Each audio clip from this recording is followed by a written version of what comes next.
Surprise Snack Party. Life's an everyday adventure. That's my philosophy.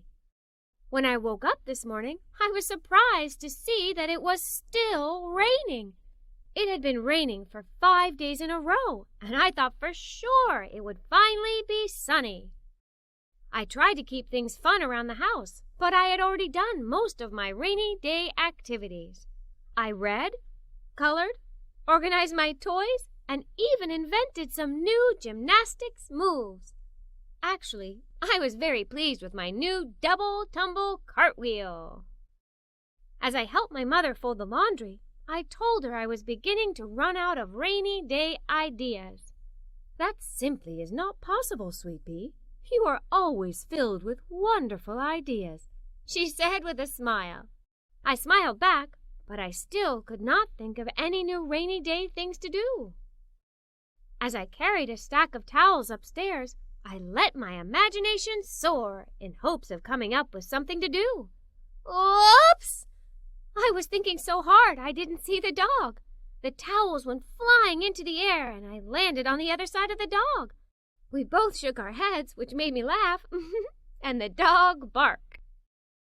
"You surprised me," I said as I rubbed her head. Then, suddenly, an idea came flying into my brain as my toes tingled like crazy in my moccasins. Surprises are terrific. What if I had a surprise snack party this afternoon? I ran to ask my mother if it would be okay.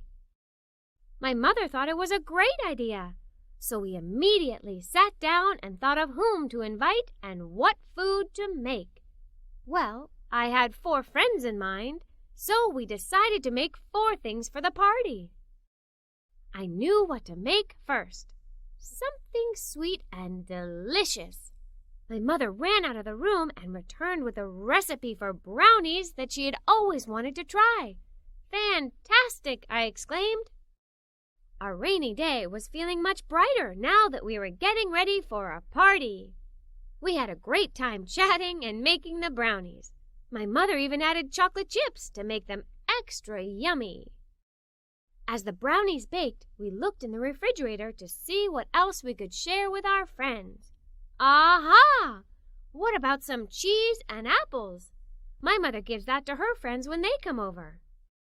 We cut the cheese into cute little squares and sliced the apples into pieces that looked like half moons.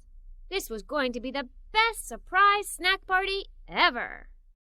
I set the kitchen table for 5 with plates, cups, and napkins.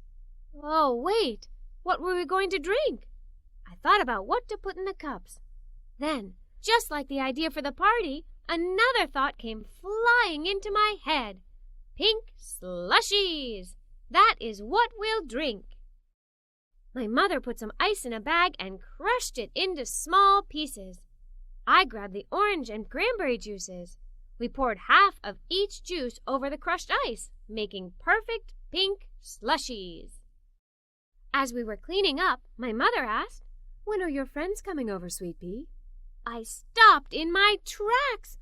Oh no! I had forgotten to invite my friends.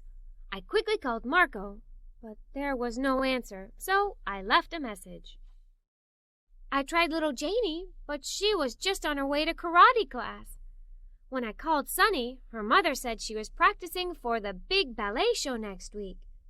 Finally, I called Lily, but she had a sore throat and was going to the doctor.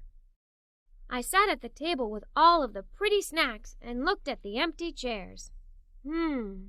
I had been so excited to plan the party that I hadn't even stopped to think that my friends might be busy. Another idea rushed into my mind. It was okay if my real friends were busy. I could have a party with my stuffed friends. I grabbed my doll, bear, elephant, and the dog. Not a stuffed one, the real one. I set us all up at the table, and the party started. The dog ate a plate full of apples, and I ate all of the cheese and brownies. Wow! I felt as stuffed as my animals, but I still had a little room left for a pink slushie. It wasn't the surprise party I had imagined, but it was still fun. Just as I was finishing cleaning up, the doorbell rang. It was Sunny and little Janie. "Surprise!" they both said. "Sorry we couldn't make it to your party, but we wanted to come by to surprise you and thank you for the fun invitation," Sunny said as they each gave me a big hug. I was waving goodbye to Sunny and little Janie when Lily and her family drove by. I dashed out in my rain poncho to say hello. Lily did not want to get too close because she was sick, but she had made me a drawing when she was at the doctor's office and wanted to drop it off. I was thinking that my friends are the best in the world when Marco came running down the street. "My mom said I was too late for the snack party, but that I could stay for dinner," he said, almost out of breath. We both let out a yahoo as we headed inside to tell my mother. Sometimes throwing a surprise snack party can lead to other surprises. Molly Moccasins, everyday adventurer.